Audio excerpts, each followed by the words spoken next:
After manifesting the eyes and fire of the beast, Frank Castle took to Ares' Acropolis to permanently punish the god of war.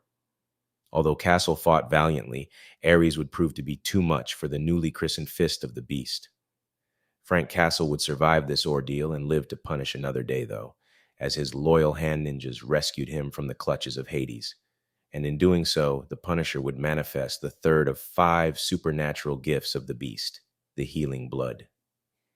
In the days to follow, Ares and his apostles would arrive, armed and ready for war, in the forest that housed the Citadel of the Hand, and only those that have traversed the mazy woodlands were capable of successfully locating the citadel. So Ares had a few hostage hand soldiers lead his battalion like bloodhounds.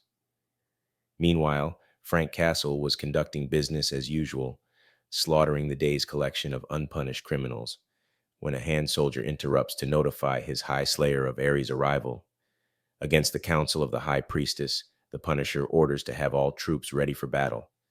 Then Frank Castle does something uncanny. He orders the remaining prisoners to be unbound, armed, and released if they manage to kill him. Although they are baffled, the criminals take up arms and attempt to fight for their freedom and the title of Frank Castle's killer.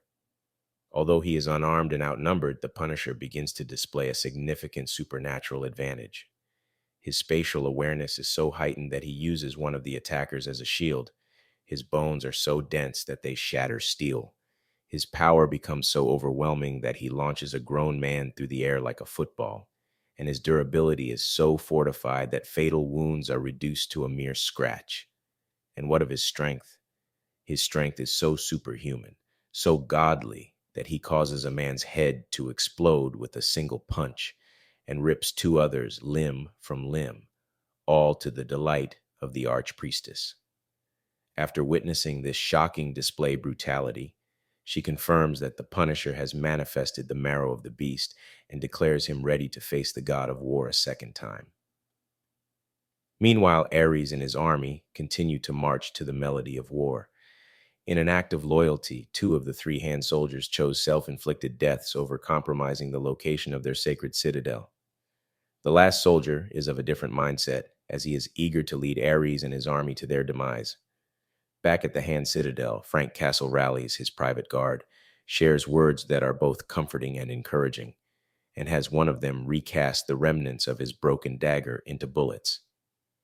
In Braveheart fashion, his words serve as a salve for their pre-war jitters as he inspires his troops for battle.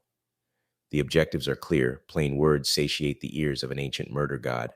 The weapon is complete, and the god of war has arrived at the gates with his bravado and battalion. Who says the king of killers can't be a hospitable host? Ares knocks, and the Punisher answers with an explosive bullet cast from the shards of his broken supernatural dagger. The same dagger that wounded Ares in their first fight. That was just a sample of what Castle has in store for the god of war. The Punisher continues to destroy Ares' tanks and is eventually blasted with a banner cannon round. The effects would disintegrate a mortal, but the blast is more concussive to the supernaturally enhanced Punisher.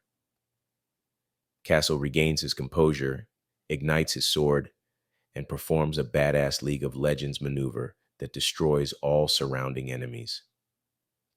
Castle has very little time to revel in the glorious destruction, as Ares closes in on his self-proclaimed son, wielding a tank like a WWE steel chair.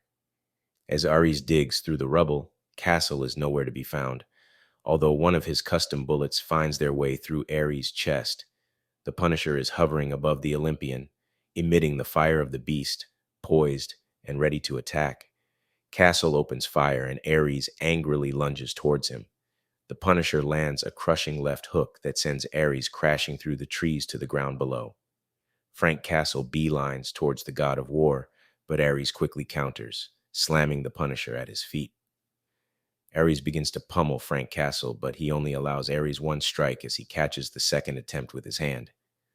This is the beginning of the end for the god of war. Poetic justice is served as the Punisher uses the fire of the beast and his supernatural firearm to destroy the hands of Ares. The Olympian lands 1 final attack, but Frank Castle quickly rebounds and fires 3 bullets that find their way into the chest and knee of Ares. After pistol whipping the god of war for good measure, Frank Castle symbolically rips off the portion of Ares' armor that displays the iconic Punisher logo and burns it before his broken adversary. Ares knows he'll be visiting Hades soon, so he seeks to utter some final affirming words. The Punisher abruptly interjects, though, with a bullet to Ares' skull.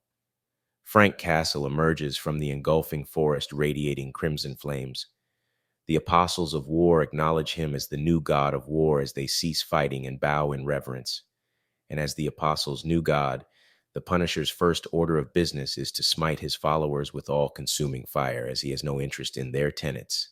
He does have great interest in his wife, Maria, who greets him on the battlefield as if he had returned home from a long day's work. The two embrace, share a celebratory kiss, and take to the skies. What will now become of the living legend, the man who garnered the admiration of a god? What will happen to the man that destroyed the embodiment and personification of war itself?